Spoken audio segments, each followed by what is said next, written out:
Aho, aho, aho.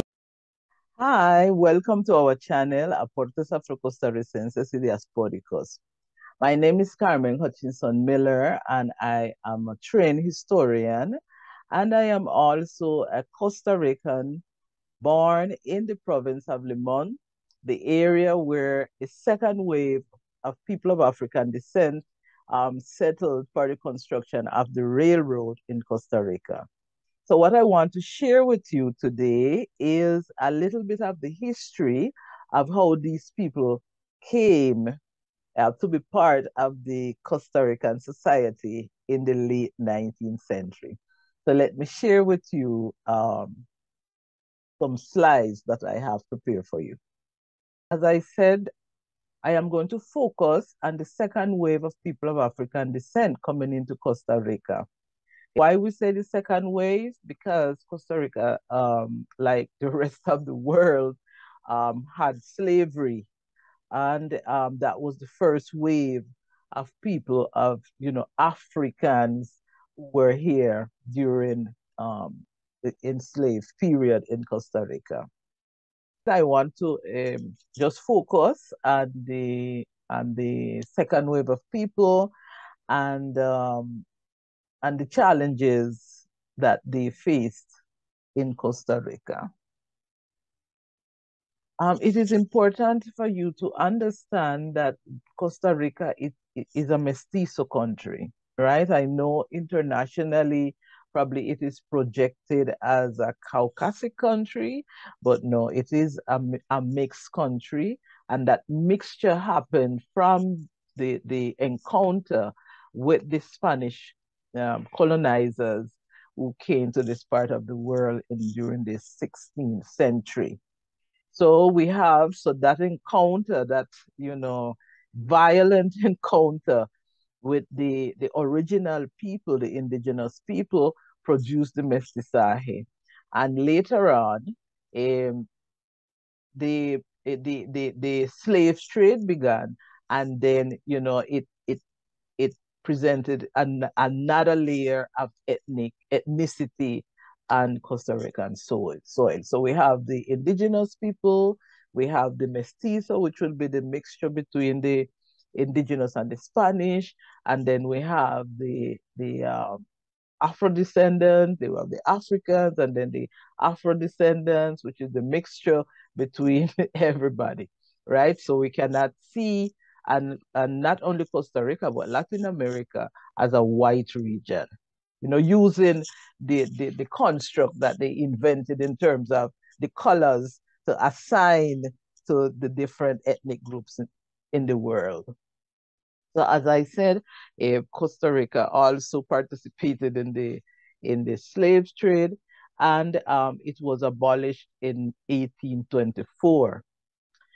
Eh, it is important to understand the discussion that I'm going to continue with the migration of the second wave, that despite the fact that Costa Rica abolished slavery in 1824, in 1862, 40 years later, when Costa Rica, felt after independence in 1821 that it was, in a position to start really creating an identity for itself as a nation, it stated and laid the base for its race politics, right? So this, like Ley de Bases y Colonización, stated clearly that they did not want African and Chinese race to colonize this region.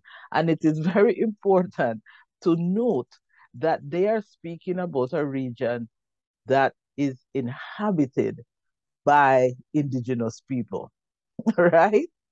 So, I mean, I leave it, throw it out there for discussion, because I'm just giving you the information, and then you can discuss with me later in your questions, with your questions and comments.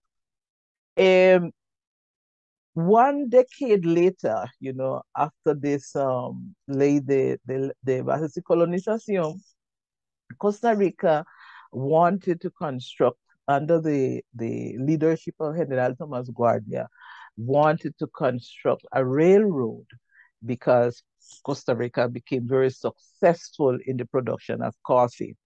And during that process, that period of imagining, um, this Costa Rica and this wonderful, because this was a monumental project for the country of the time, they, as I said, they turned a blind eye to that ley de bases y colonización.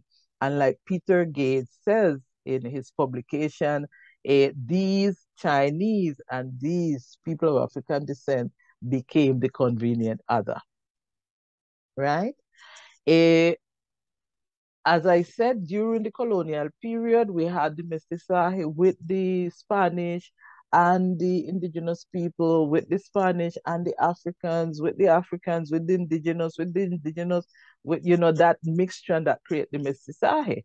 But during the late 19th century, during the time that they were thinking when the coffee production started to become very important, they entered into the country another ethnic group, the Chinese, one of the undesirables that they did not want that was stated clearly in the Ley de Bases y Colonización, right? So, these race politics become very complicated when economics come in in come in the game.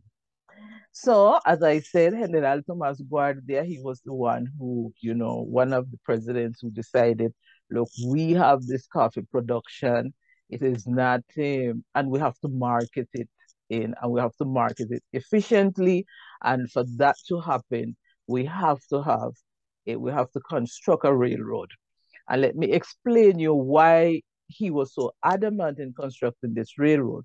So this is the country of Costa Rica. We have 7 provinces, right?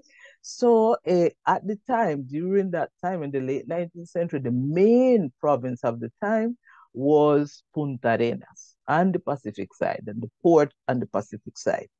And this is the side that they were planning we have to build the railroad. Because if we see it, in a wider perspective, this is Costa Rica, Central America is here. This is North America, Central America, and South America. And that's why this is the America region.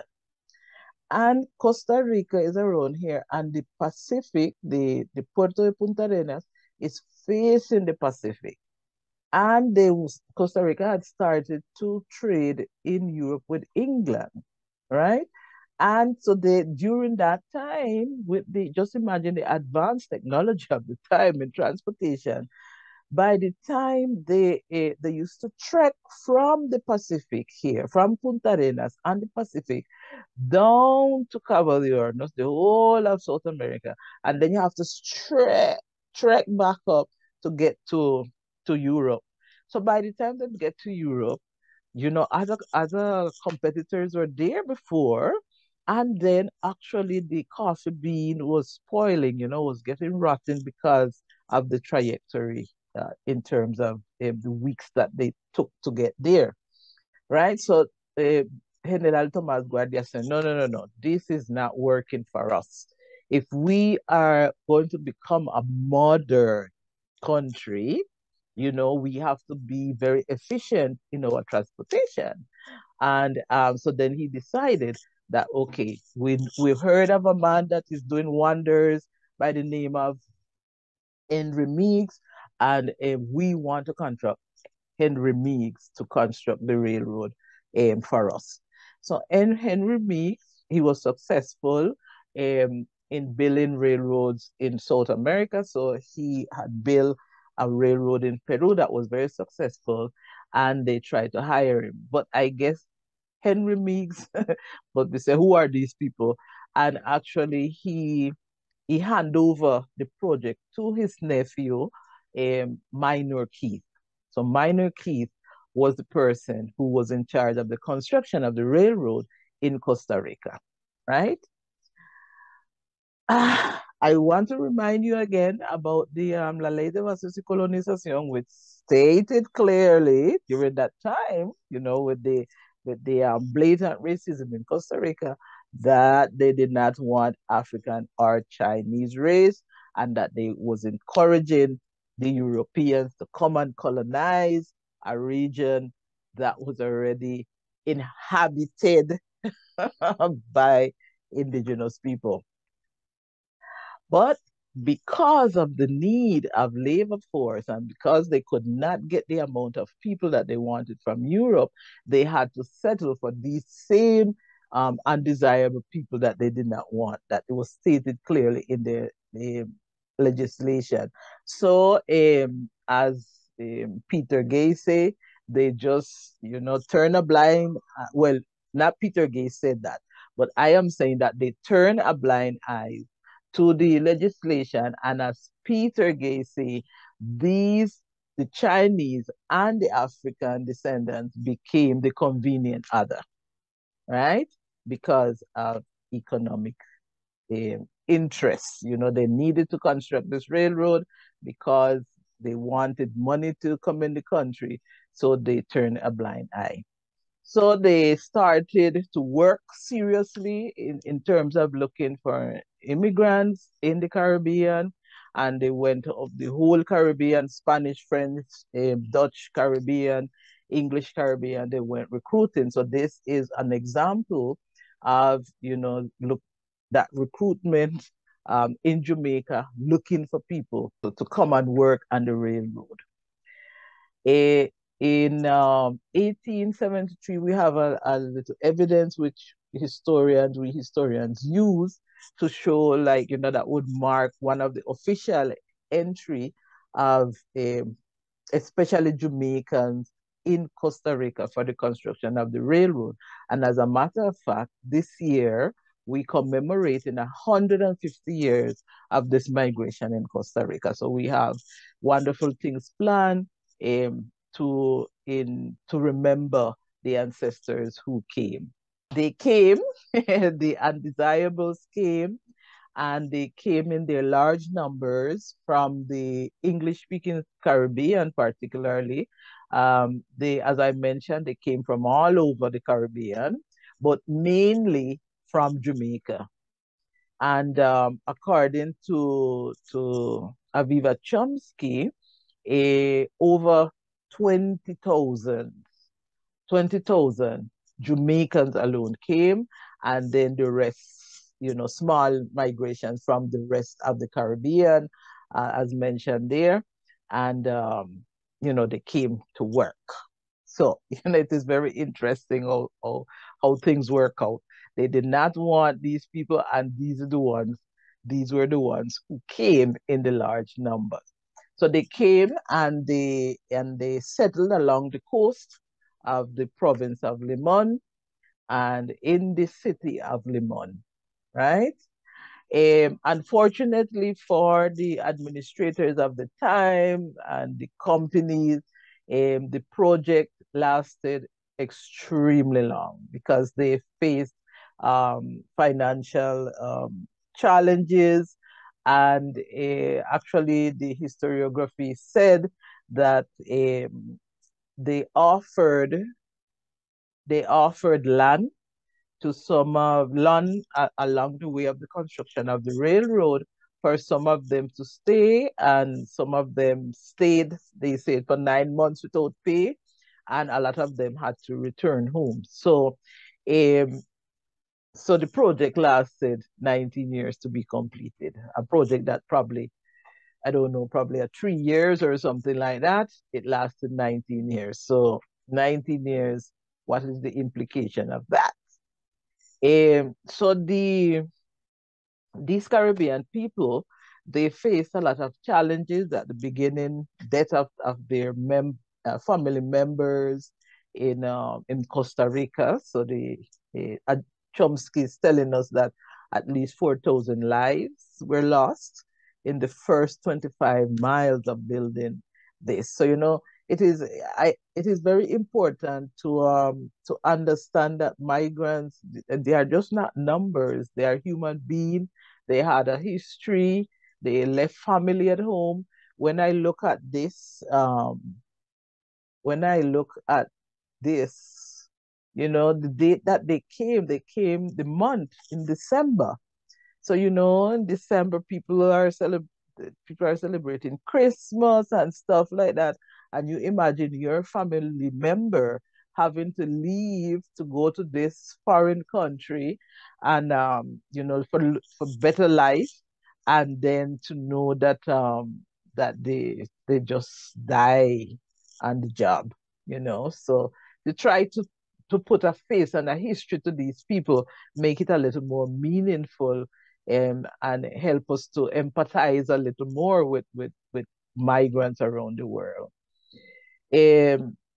So they face, beside, the personal pain of losing your family member at home, you are at home hearing this, and just imagine what it's supposed to the mood among the workers, and the construction of the railroad, knowing that so many of their fellow men, mostly men, of course, coming migrated, are just dying because of disease and accidents and stuff like that, and the workplace. They also face police brutality. Remember what I just mentioned, la ley de vasos y colonización. So it set up the the attitude towards these people, right, that are not part of the hegemony of Costa Rica, and especially they are not Europeans, right? Costa Ricans are mestizo uh, people, but most the hegemony mestizo, but they see themselves ideologically, they see themselves as white. So that's the reason why their arms were very open to receive the Europeans. So the animosity towards Chinese and people of African descent, well, is understandable. We don't agree, but we understand because of the legal basis that was there to justify the attitude. So some of them were incarcerated because they protested about the labor situation, the labor conditions, and they were incarcerated. And of course, because racism of this different manifestations, so they were stereotyped within the society, and of course, their contribution because of that within in the development of the 20th century Costa Rica is ignored within this historiography. Okay, so I am not going to read all of this, of course, but I will leave it on the screen a little so that you can probably take a screenshot and read what was happening in 1877, early in the construction of the railroad. And these are a group of Jamaican people that were um, incarcerated, and they were complaining. That's about the Jamaican people. Anywhere they go, they don't really put up with stuff, so they complain. So that's the reason why they end up on it. It's very interesting that we find a woman within this group, and which I mentioned in other stuff before, because it's very, whenever you see the name of a woman, you have to pay attention, because she had to be a real leader, a real rebel riser, the Rosa, so that she appeared there, her name appeared there. So we also find in 1910, that was 1877. We also found in 1810 that the situation did not get better for them. People were still migrating from Jamaica. We find here that this means a strike, the strike of the Black people.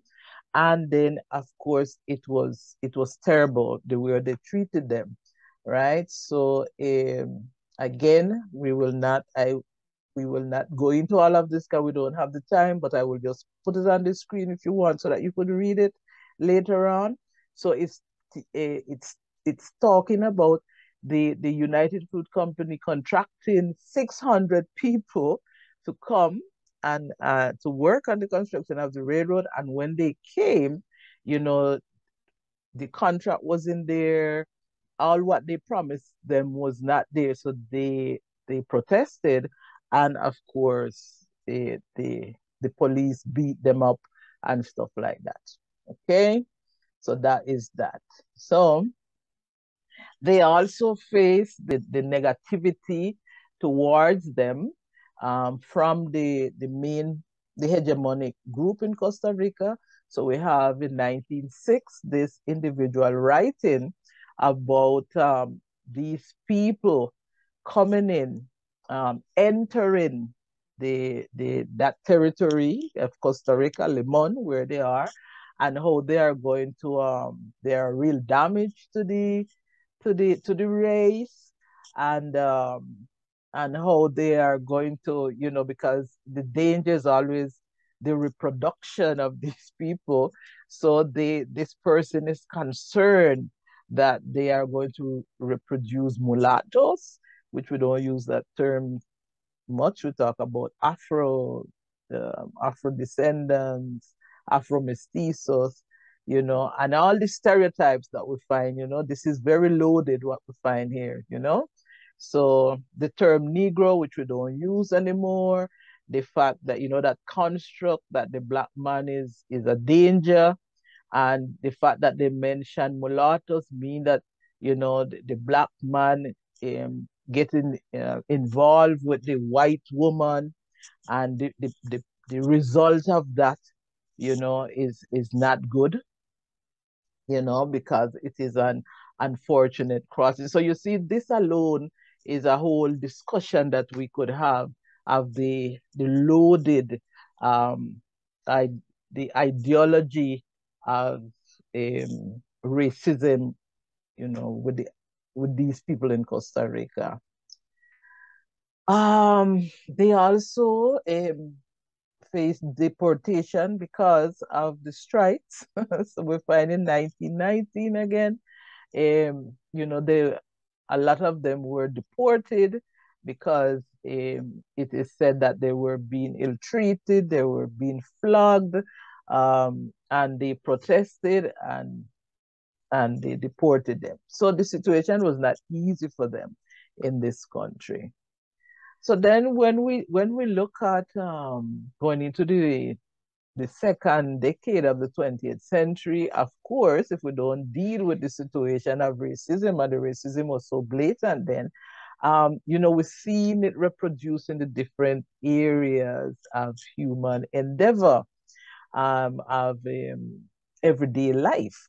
So we find that in the newspapers, the representation that everything that have to do with black, because we know that the color black is the one that is used to symbolize the ethnic group, and or to represent the ethnic African group. So everything that is related to black is negative. So we find this example here, which I assume, because it's in black and white at the time, it's 1923, that this was a black soap, right? And then the representation, so the umbrella, and assume it is black because these little horrors that are here representing black, right? So we don't have time to discuss. I'm just only showing you the evidence. My objective here is to show you the evidence. And then we find that in 1930s, look, in 1923, in 1930s, the representation that a lot of us are very familiar with when they relate to, want to show black people. This is the way they show them, the black face, and this horrible way of representing people of African descent. It was not only the representations and images in newspaper, but it continued the discourses within the newspaper. So we saw the one in 1906. Let me go back to see. This one, yes, in 1906.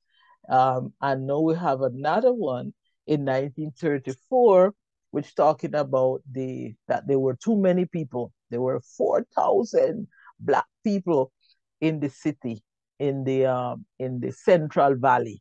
But he was referring to San Jose and that there were too many, and they should have laws to prohibit them to come to the Central Valley. So we see, so along the decades, the attitude towards them never changed, right? So then we have here again, still in the 30s, we still have representations, these stereotypical representations, and we have these are some capsules, and they are for they are laxatives, right? And they're saying everyone wants them, but the word is negrita, and negrita in English is blackie, like black, right? So then this is the representation with continues, the black face, that horrible thing.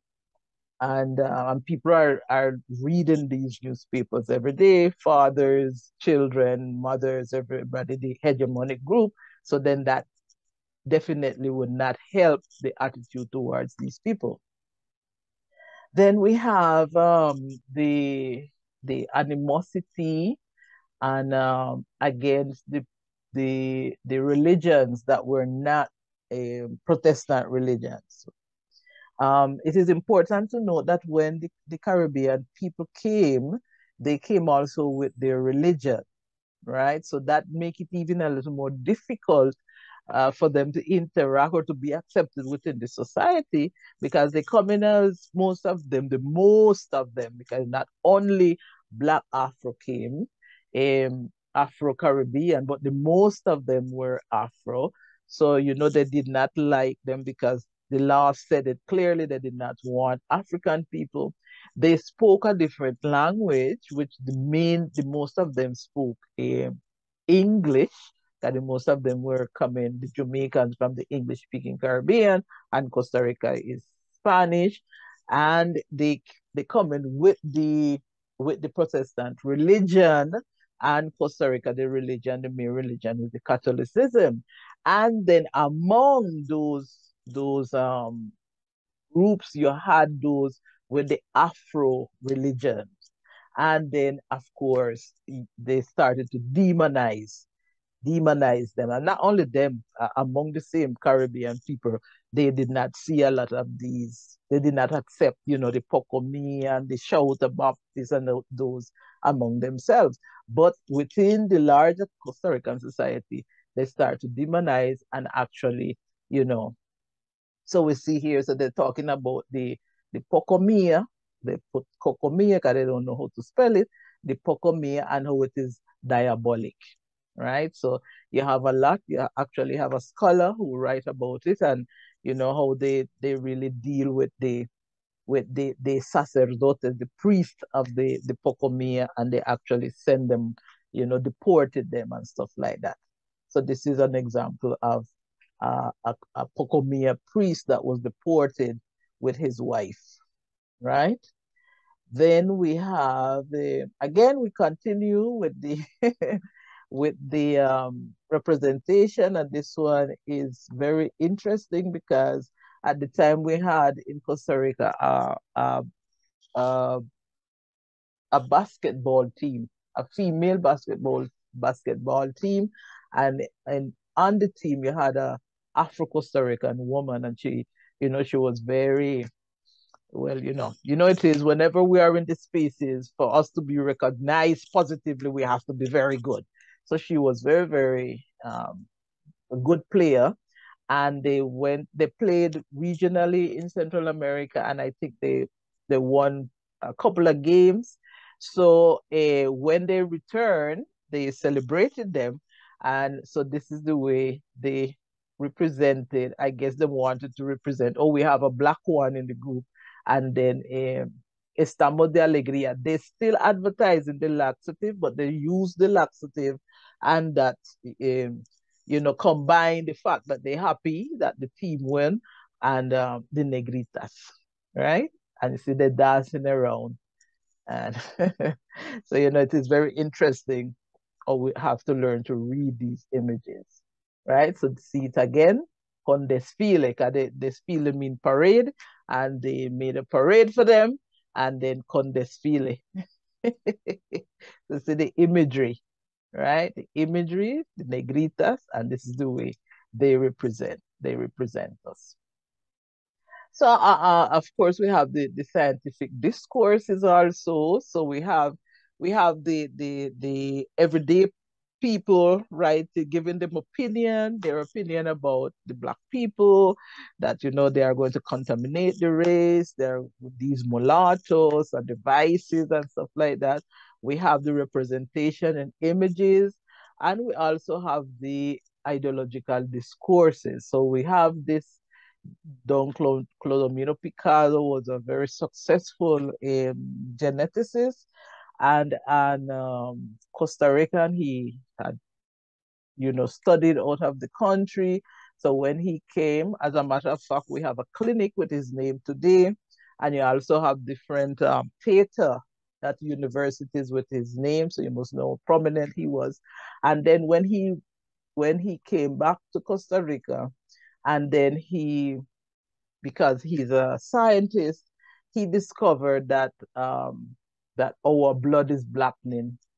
That is what he put in the newspaper in 1939, and he was asking the people of the time that they should do something about it because our blood is blackening. And I'm sure Clodomiro Picado is a mestizo, right? He's a Costa Rican mestizo, but again, ideologically, he sees himself as white.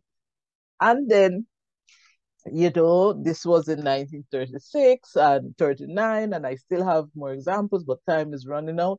Forward to 21st century, and we have the technology now that let us get the things very fast, and somebody started to forward this image of this. This is a drink, right?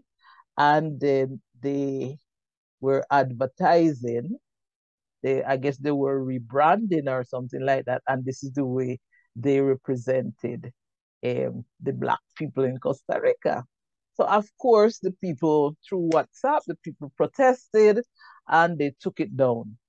But the fact that they took it down does not mean in no way that there is a recognition that it was wrong. They took it down because of the pressure.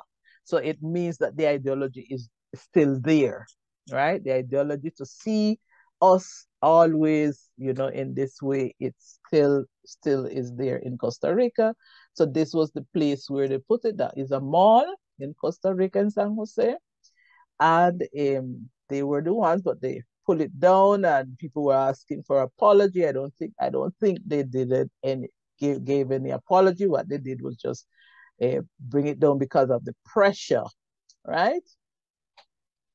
So I would, in trying to end this conversation and this opportunity, I would say that the attitude of my ancestors is that they demanded better labor conditions. That's why they were um, incarcerated, and they were brutally, they were beat up, as we would say in in our parlance.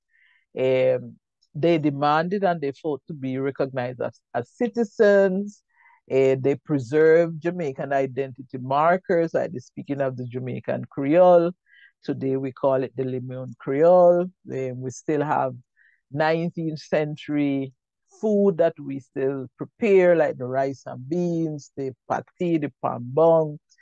We still have religious practices and the fighting spirit within our society that, unfortunately, although we are born citizens in this country, we are not really fully accepted. We born here and we have our ID and stuff like that, but people don't really accept. We know that, it is still not internalized that we are part of this society, and we participate in every area of Costa Rican society, despite, the racism is not open as it was in the late 19th century. It is there. It is subtle, like we saw with the example with that drink. When the heat of a game and there are more Afro Limonenses playing, they will behave like monkeys.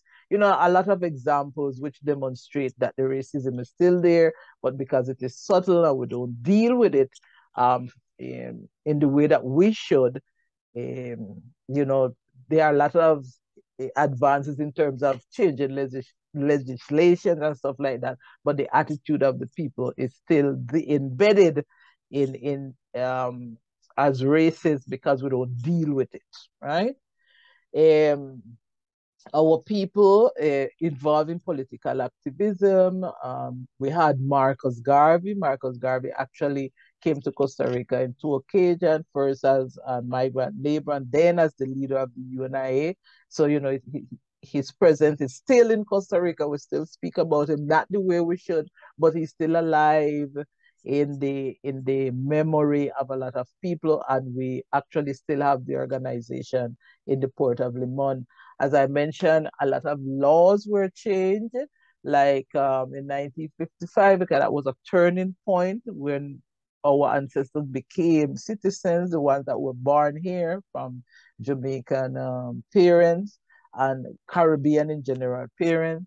So in 1955, the discriminatory migratory law was derogated.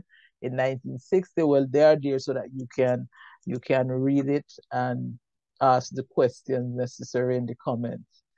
And so we have this brother that he was the one who spearheaded the law, the curling law, so that the ancestors be recognized as Costa Ricans, the ones born here, and is one of the descendant made him what we call a benemerito de la patria, right?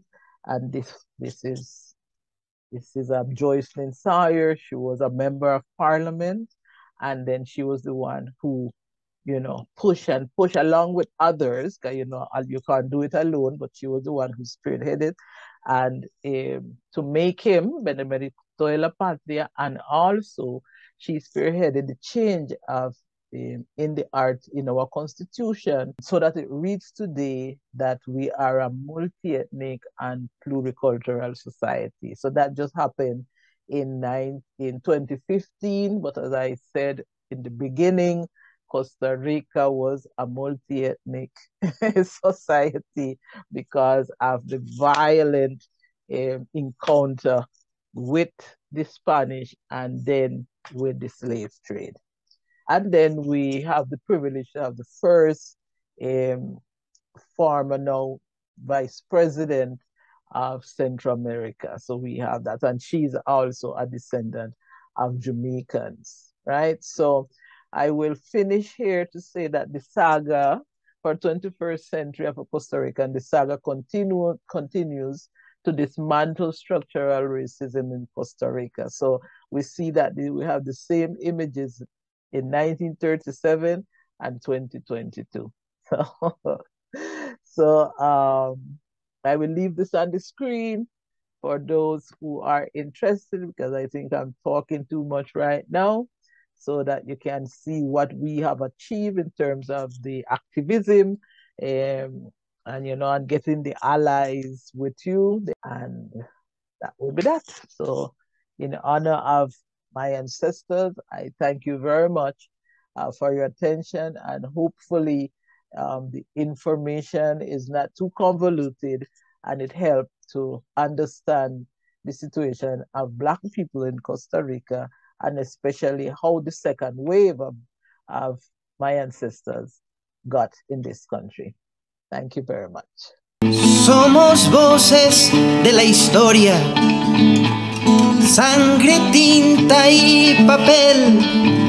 Somos voces de la historia, mis ancestros, su saber, mis ancestros, su saber, mis ancestros, su saber.